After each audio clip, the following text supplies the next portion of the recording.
for site designations specifically. True. So then the pink part of this timeline would then follow whatever was adopted by OPAC and LCDC at that time. Correct. Correct. It's the middle phase 2 swap. Very Got it. light, very light. Thank you for the clarification.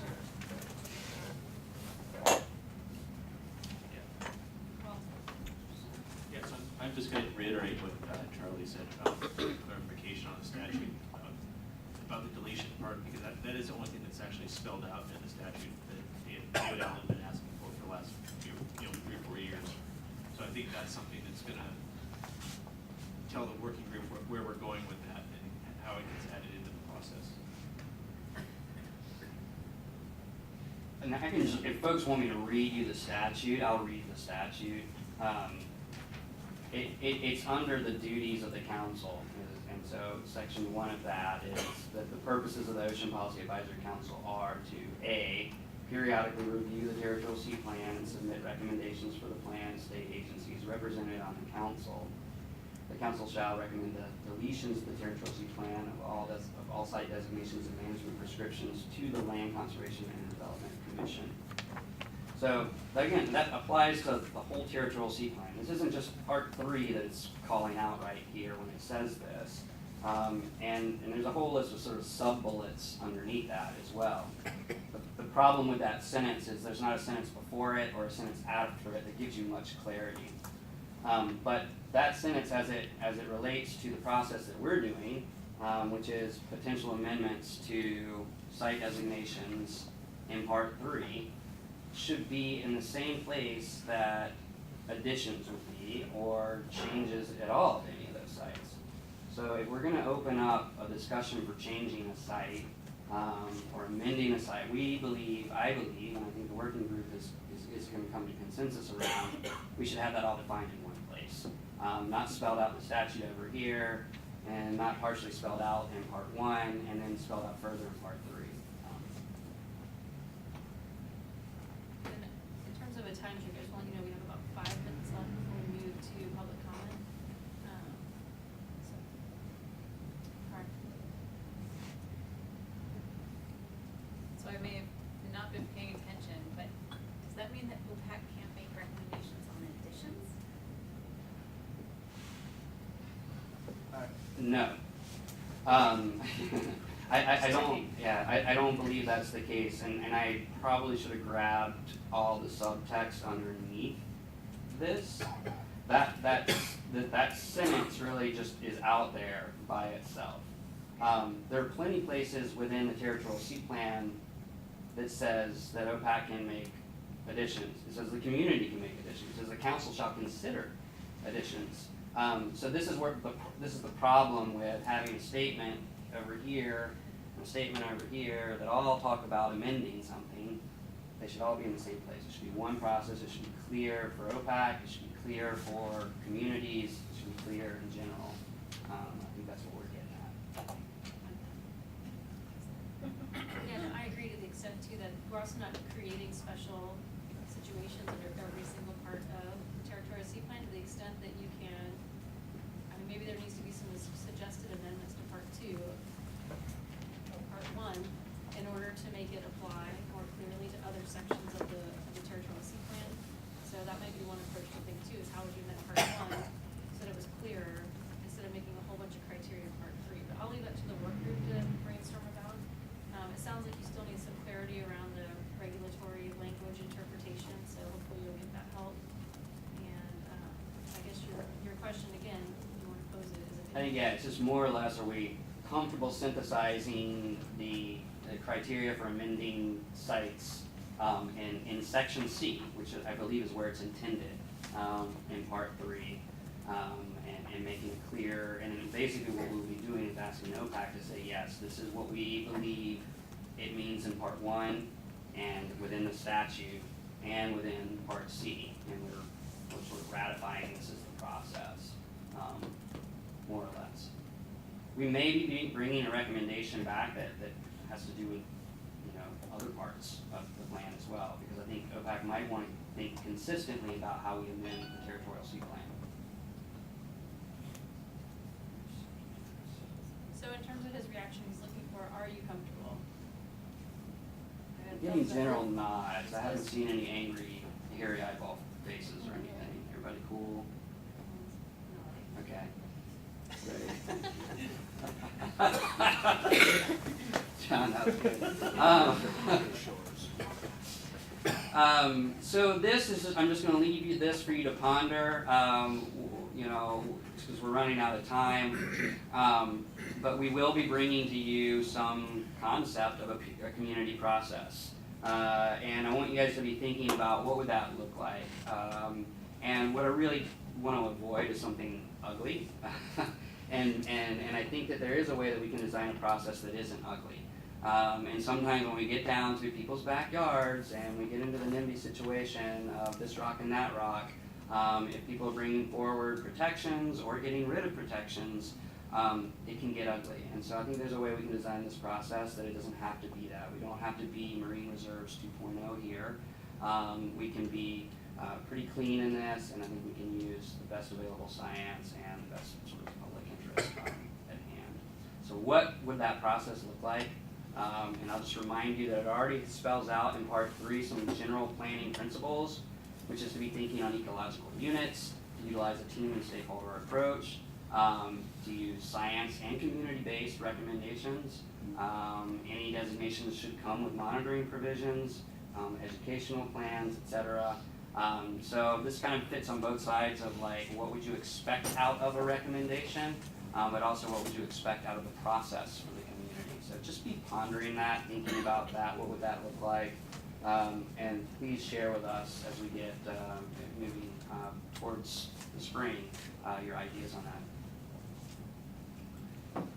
Then the last discussion point I had here, which I'm going to just sort of again leave with you, and I believe this fits into everything for the territorial sea plan, is given this is the responsibility of OPAC to make updates and recommendations to TSP, how frequently should we be doing this?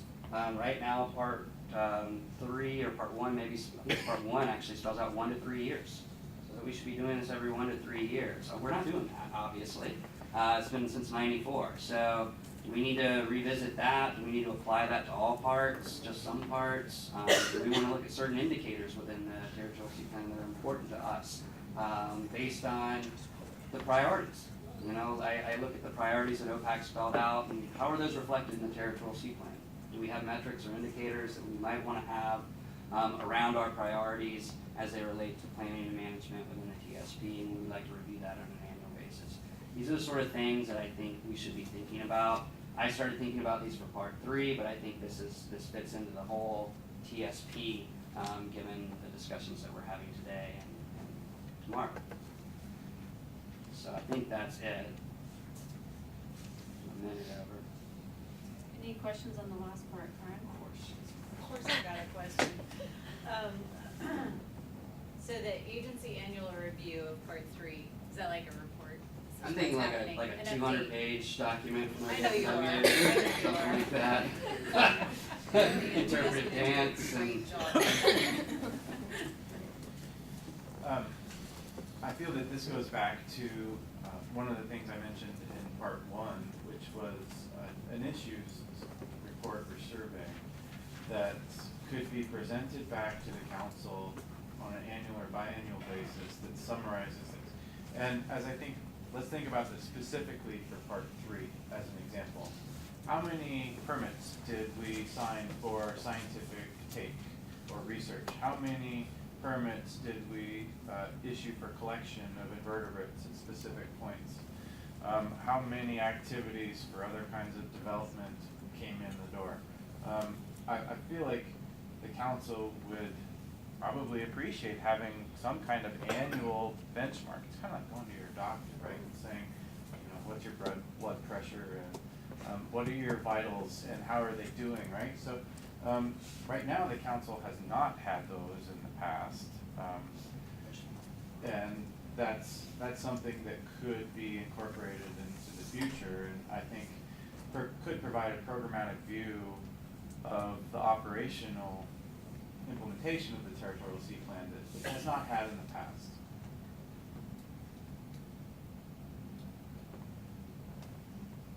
Another question, sorry.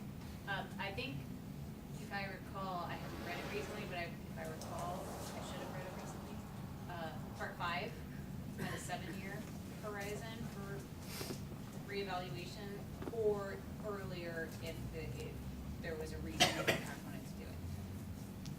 Correct, and there was also a percentage benchmark. If there was a certain percentage developed, then it would also trigger that automatic review.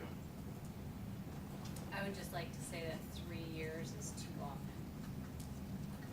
But I think for this kind of process, if there's I would value having some discussion around that and trade-offs of frequency of reevaluation of something as weighty as a big policy document like this, and the value of whatever that timeline looks like. And is that something you want us to discuss today, or you want to discuss when there's a proposal on the table? I think that I've heard what you've said, and that message will be carried back to the working group, and I believe that Dave can carry that message within the working group. And I'm sure your other agency partners probably have a similar capacity bandwidth sentiment. I believe when we first started really discussing this, we weren't thinking about a big document. We were talking about just some general indicators and maybe even a recommendation from the agency, which may be, hey, TSP's working great this year. There are some other nuances, though, that we do want to get a handle on with Rocky Shores. For example, scientific take permits. Like, that's something that Parks wants to get a handle on, and that we don't always have a great handle on. So maybe adding a layer once a year or otherwise for that type of review might help with that. It seems that there's a difference between metrics, kind of what happened or issues that you're hearing in an annual report Yes. versus updating the part 3, which would be on I would imagine, a longer time frame. To do the process that we're doing now in a substantial way should not happen annually or every 3 years probably. So it might be a 2-part recommendation you're making, like here's the things we hear annually, and I also think that 20 years or 30 years is too long to go between updating a section too. So there's we probably want to do a substantial update every whatever number you come up with. And just a brief response to that, I think in our work plan for Part 3 currently, we are trying to establish an understanding of the process that communities can go through to bring recommendations to the council. And it should be noted that after we're done with this specific project time period window where we're amending Part 3, they can bring amendments to the council at any time upon their own initiative. And if we do a good job of clearly defining the process, then that doesn't necessarily take a huge response from us as a policy mechanism to make those amendments or those changes. So there's a balance between frequency of occurrence and magnitude of the task. And right now we're going with a process that has been infrequently updated, and so the magnitude of our task is large. But in the future, it could be smaller and driven by communities themselves. That makes a lot of sense. Patty? I was just gonna, I think you hit a lot of the same points I was gonna make, that having an annual or every 3-year big assessment of the plan, of any part of the plan, is probably too much. But I also think, I thought that was a really good idea to have every year, we have an idea of how many cables were put in the territorial sea, how many, we haven't had very many, but how many were renewable energy projects, how many, anything in particular. And so then that also gives OPAC an idea, is like, is there anything we need to do? What's not gonna be our priority? Is there something we really need to address in the next year? So I think the two-pronged approach is really the way to go. All right, well, thank you for hearing that. Thank you, Patty, for wrapping this up. Thank you, gentlemen, for your presentation, comments. We're moving on to public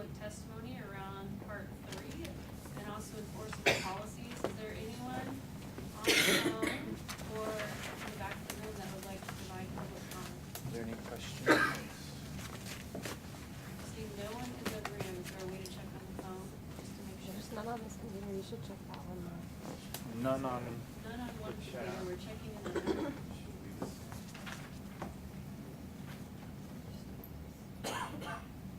Who wouldn't want to get in